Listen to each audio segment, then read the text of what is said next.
intinya itu adalah keberlanjutan dan Pak Prabowo ingin merangkul semuanya.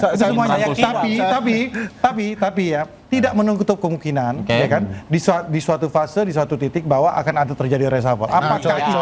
Kalau itu cocok. Apakah tidak menutup kemungkinan, kan gitu kan? Karena tapi apapun itu kita kembalikan kepada beliau. Tapi based on-nya adalah based on kinerja dan loyalitas. Reshuffle dimungkinkan. Oke, Bung Rey. Anda masih bersama kami di Interupsi Pemirsa. Saya ke Bung Didi terlebih dahulu. Bung Didi, tadi Anda katakan bahwa menteri itu dilihat dari kinerjanya. Jika bisa memenuhi target, ya maka tidak ada masalah. Nah, tapi kan kalau dilihat tadi indikator yang disebutkan oleh Bung Ferry, Bung Rey itu menunjukkan ada hal-hal yang tidak berhasil dicapai oleh para menteri. Saya kira kita harus melihat juga Presiden Prabowo ini saya kira masih memberikan kesempatan, ya. Tapi tentu harus ada limit waktu juga, hemat saya ya. Kesempatan ini masih diberikan ya, mungkin melihat masih bisa ada perbaikan-perbaikan. Kalau tentunya kabinetnya membaik ya, atau orang-orang pembantu presiden itu membaik, ya lanjut. Tetapi kalau memang ternyata tidak sesuai harapan dan target, saya kira ya masukan dari publik ya, masukan-masukan dari akademisi dan sebagainya, tokoh masyarakat perlu didengarkan. Saya kira Presiden Prabowo seorang tokoh yang setahu saya mau mendengarkan publik ya. Buktinya beberapa waktu lalu beberapa tokoh yang dianggap sangat keras pada beliau mau diundang diskusi bersama-sama. Ini masalah, saya kira masalah waktu, tetapi presiden juga tetap harus ada limit waktu yang jelas. Ini kan demi kepentingan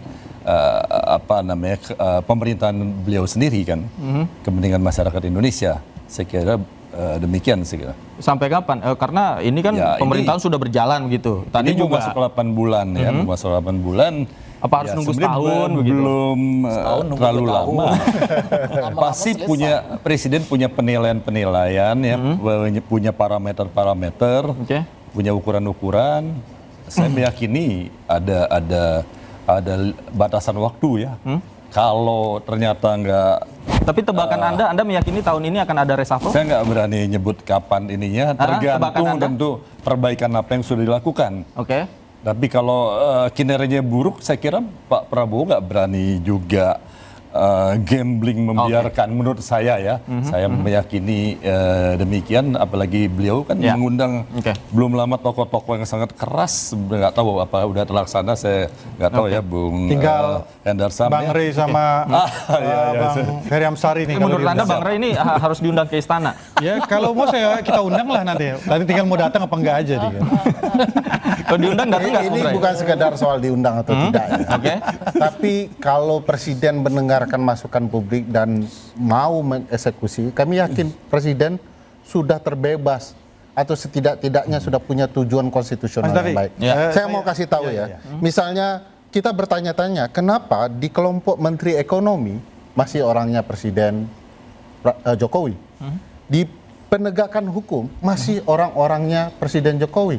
Panglima TNI, kepolisian, kejaksaan, masih orang-orangnya Presiden Jokowi.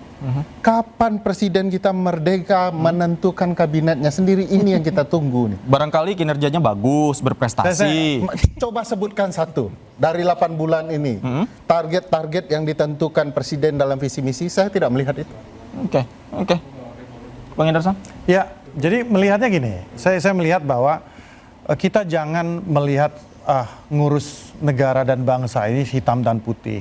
Bahwa bergantinya suatu sistem pemerintahan harus dari yang warnanya ini ke warna yang baru. Jadi nggak seperti itu. Karena itu aroma balas dendamnya akan sangat terasa. Aroma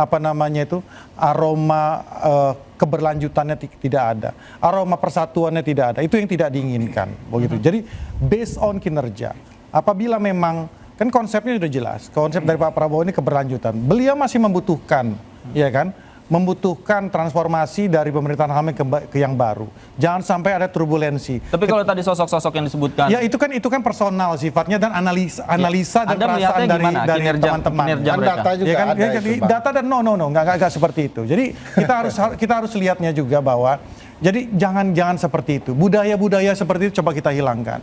Ya kan? Bagaimana contoh ya kan di masa lalu ketika Presiden Bu Mega ya kan selesai menjabat Pak SBY ya kan menjabat, orang-orangnya Bu Mega tidak ditempatkan lagi seperti itu. Apakah itu juga harus menjadi suatu kultur yang ada di Indonesia? Ya, Tidak juga. Tidak juga. Jadi bukan nggak enakan, balas budi dan lain sebagainya, jadi diakomodir. Bicara keberlanjutan kan bukan orang yang diberlanjutkan. Intinya itu tidak ada ego sentral, ya, ego sektoral di sini, ya kan? Intinya itu adalah keberlanjutan dan Pak Prabowo ingin merangkul semuanya. Tapi ya tidak menutup kemungkinan, ya kan, di suatu fase, di suatu titik bahwa akan ada terjadi reshuffle. Apakah itu? Kalau itu cocok. Apakah itu tidak menutup kemungkinan kan gitu kan? Karena tapi apapun itu kita kembalikan kepada beliau. Tapi based on-nya adalah based on kinerja dan loyalitas. Reshuffle dimungkinkan. Oke, Bung Rey. Silakan. Bung Rey, silakan. Tapi juga based on morality. Ya kan, hari ini misalnya kita mendengar 2 menteri yang dikait-kaitkan dengan persoalan moral. Satu di pengadilan nama salah satu menteri disebutkan lagi nih. Yang kedua konon ada menteri yang minta pelayanan yang istrinya mau keluar negeri lalu dimintai supaya ditemani oleh KJRI. Jadi ini bukan persoalan kinerja, moral juga penting.